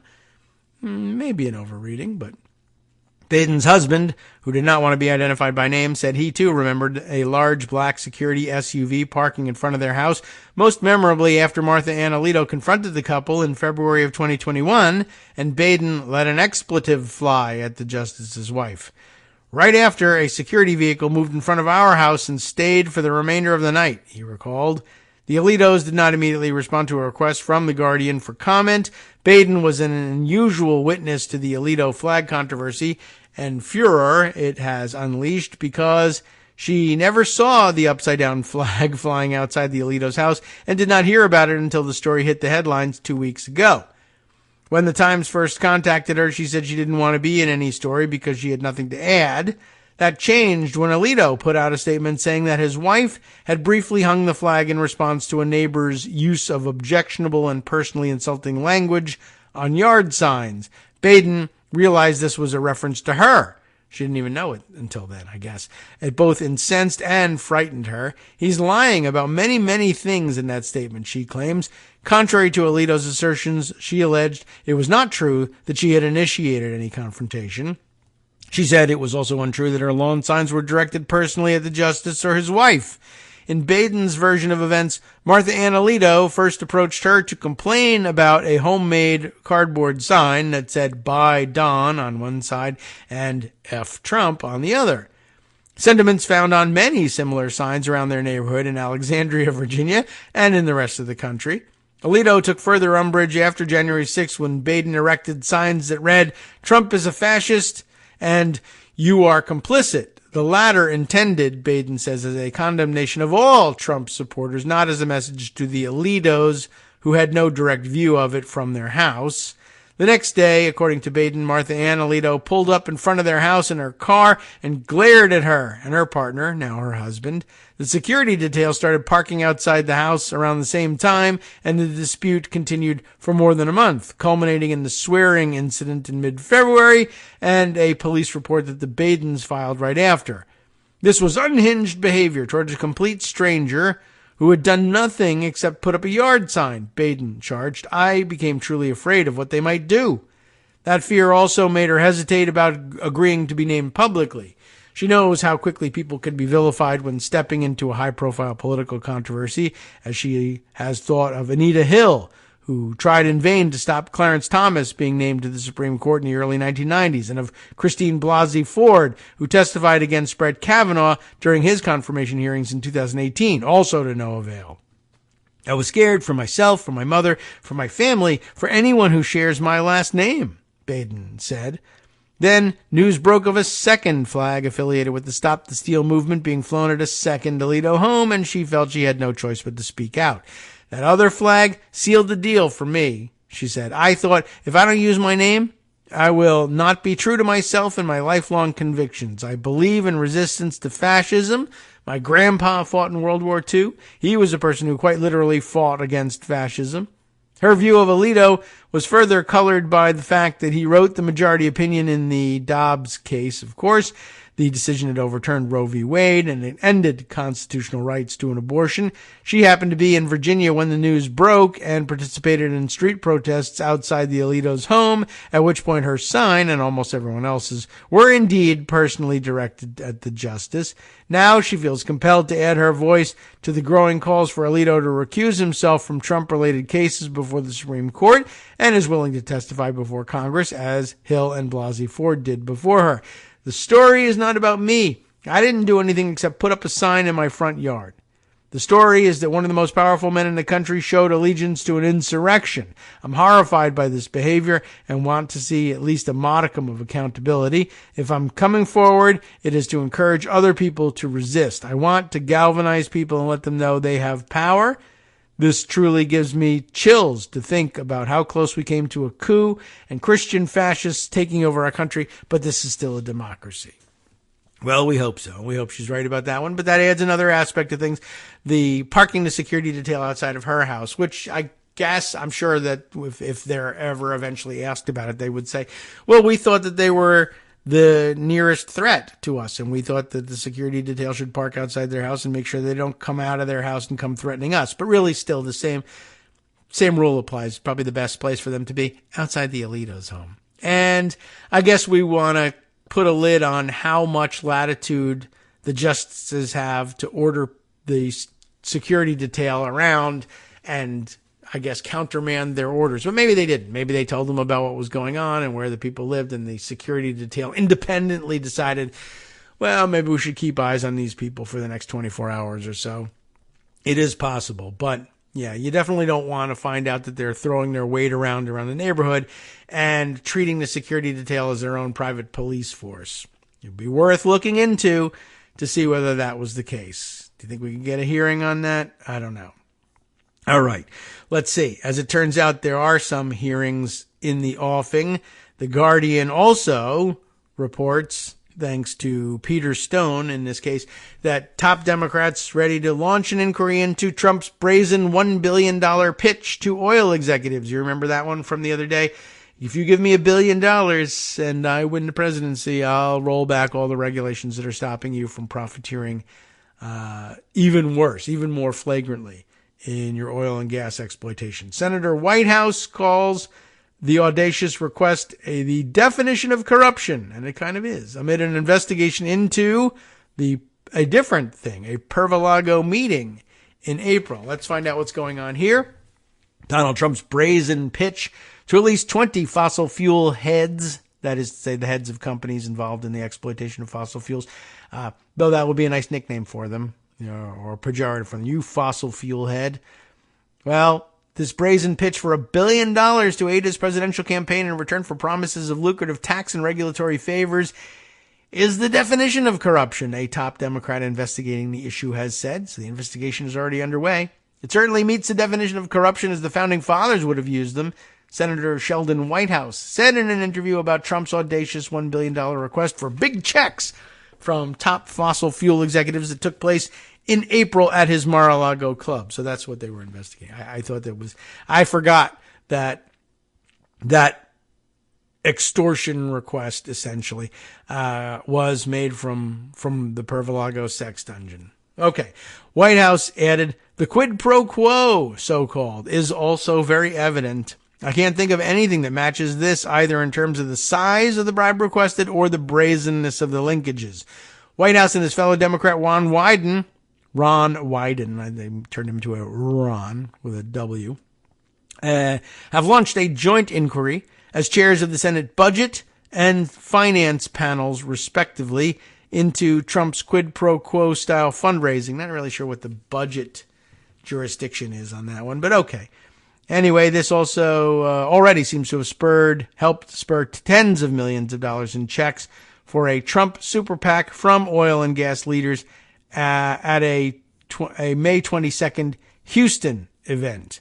The two senators have written to 8 big oil chief executives and the head of the industry's lobbying group seeking details about the Pervalago meeting, as has Representative Jamie Raskin, top Democrat on the Oversight and Accountability Committee in the House, who has begun a parallel investigation there. Amplifying those concerns, former Federal Election Commission General Counsel Larry Noble said that Trump's unusually aggressive money pitch violates the letter and spirit of campaign finance laws, and a veteran Republican consultant called it blatant pay to play. In a separate fossil fuel inquiry, Raskin and White House released a joint report in April into long-running big oil disinformation campaigns to undercut the enormous threats posed by global warming, which Trump has falsely labeled a hoax, and last week urged the Justice Department to investigate big oil tactics to deceive the public. Trump boasts, of course, a lengthy record of rejecting scientific evidence about the links between fossil fuel usage and climate change. He has pushed a litany of bogus climate claims, including that windmills cause cancer and that electric cars are bad for the environment, based on what, I don't know, while promising to end tax breaks for EVs if he wins this fall. And that will be enormously unpopular, even among the Cybertruck driving crowd. Although somehow they'll end up supporting it despite the fact that it kills them. Anyway, further, in a major rebuke to environmental advocates and international efforts to curb global warming. Thank you. Trump in 2017 announced the U.S. was pulling out of the Paris Agreement to limit climate change, a much criticized move that Joe Biden reversed. Trump's drill baby drill mantra, which was stolen from Sarah Palin. I wonder if she's mad about that. And his deep animosity toward alternative energy sources have been part of his fundraising pitches to oil and gas moguls, triggering alarm about the dangers of another Trump presidency. Just another reason to fear for that. All right. You get the idea. The rest of it is background which I think you're probably already well versed in. You know what kind of guy Trump is and what policies he's likely to pursue. So the fact that there are inquiries underway is good news. Let's see. There's a couple other stories we should sample from before turning things over to Justice Putnam for the West Coast Cookbook and Speakeasy. Only 8 minutes still left on the clock here. So let's see whether we can get the gist of things across before we got to turn things over. Let's see. There is, it's a lengthy story. As always, ProPublica always looking into things very deeply. And this perhaps a new avenue of inquiry, and we should spend some time on it. And why not? And maybe tomorrow we can go into some of the other fallout of the weekend's focus on new revelations, I guess, from the producers and who knows who else of The Apprentice, now, I guess, out from underneath their non-disclosure agreements. But tomorrow might be a good time to give that a more full reading, just to put that on the record. But here, ProPublica on a different burgeoning Trump scandal. This one more closely connected to the trial. This one and those still upcoming. Multiple Trump witnesses have received significant financial benefits from his businesses and campaign. This reported for ProPublica by Robert Fatorecci. I'm hoping I got that about right. Justin Elliott and Alex Majerski, or Mirjeski, probably more accurate on that pronunciation. Witnesses in various criminal cases against the former president have gotten pay raises, new jobs, and more. If any of those benefits were intended to influence their testimony, well, that could be a crime. And you know how we feel about crime on this show. It's very dramatic. Film a new crime drama procedural, a whole new series on television I could pitch to Netflix about that. All right. What's happening? It's happened how many times would you guess? You know our movie references here. 9 times. 9 times. Nine witnesses in the criminal cases against former President Donald Trump and current convicted felon Donald Trump have received significant financial benefits, including large raises from his campaign, severance packages where they've left, new jobs, and a grant of shares and cash from Trump's media company. Among the various infractions or possible infractions. The benefits have flowed from Trump's businesses and campaign committees, according to a ProPublica analysis of public discourses, court records, and securities filings. One campaign aide had his average monthly pay double, which is, pretty substantial for anybody, but guess what? Doubled from $26,000 to $53,500. And may I remind you, average monthly pay, they were getting $26,000 a month, now getting $53,000 a month. Wow. Well, another employee got a $2 million severance package, barring him from voluntarily cooperating with law enforcement, which doesn't even seem like an enforceable agreement. And one of the campaign's top officials and her daughter, or had her daughter, hired on to the campaign staff, where she is now the 4th highest paid employer, not just hiding among the ranks. These pay increases and other benefits often came at delicate moments, let's say, in the legal proceedings against Trump. One aide who was given a plum position on the board of Trump's social media company, for example, got the seat after he was subpoenaed, but before he testified. Wink. Significant changes to a staffer's work situation, such as bonuses, pay raises, firings, or promotions, can be evidence of a crime if they come outside the normal course of business. To prove witness tampering, prosecutors would need to show that the perks or punishments were intended to influence testimony. And, that's not always going to be super easy. Wow. White collar, that's a pop-up ad here you just won't believe. I can't spend any time describing it, but suffice to say it's about farting, which I guess is appropriate in a Trump story. White collar defense lawyers, though, say the situation Trump finds himself in the dual role of defendant and boss of many of the people who are the primary witnesses to his alleged crimes, is not uncommon. Their standard advice is not to provide any unusual benefits or penalties to such employees.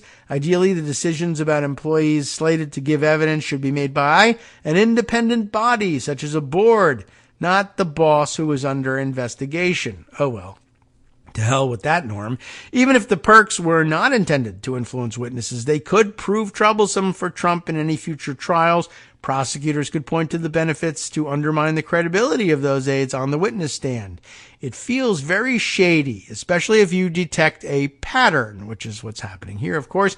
I would worry about it having a corrupt influence. Barbara McQuaid, a former U.S. attorney for the Eastern District of Michigan, said after hearing from ProPublica about the benefits provided to potential Trump witnesses. But McQuaid said these cases are difficult to prove, even if the intent were actually to influence testimony, because savvy defendants, if there are any in this case, don't explicitly attach strings to the benefits and would more likely be all wink and nod. You're a great loyal employee. Here's a raise. In response to questions from ProPublica, a Trump campaign official said that any raises and other benefits provided to witnesses were the result of their taking on more work due to the campaign or legal cases heating up or because they took on new duties. This official added that Trump himself isn't involved in determining how much campaign staffers are paid, and that compensation is entirely delegated to the campaign's top leaders. The president is not involved in the decision-making process, and that's because he's not the president. But anyway, I would argue that Trump doesn't know what we're paid, and I have a very hard time believing that. All right, well, there's much more to the story. We haven't even gotten into the details of it. Just wanted to make you aware, at least, that it was happening and could be developing into a major story in the days to come. Time now, though, to hand things over to Justice Putnam for the West Coast Cookbook and Speakeasy coming up next right here on Netroots Radio, and you know what he's going to be focusing on, including the top story. Justice Sotomayor has sounded the alarms on the MAGA SCOTUS. You have been listening to Kagro in the Morning with David Waldman. There's more, of course. An Army National Guardswoman and part-time instructor for an Arizona high school was exposed as a neo-Nazi. Oh, man, happens all the time. And with rates climbing, more Oregonians have had their electricity and natural gas service cut off in April than at any time in the 6 years the state's been tracking disconnections. Stay tuned for that and more. We'll see you tomorrow.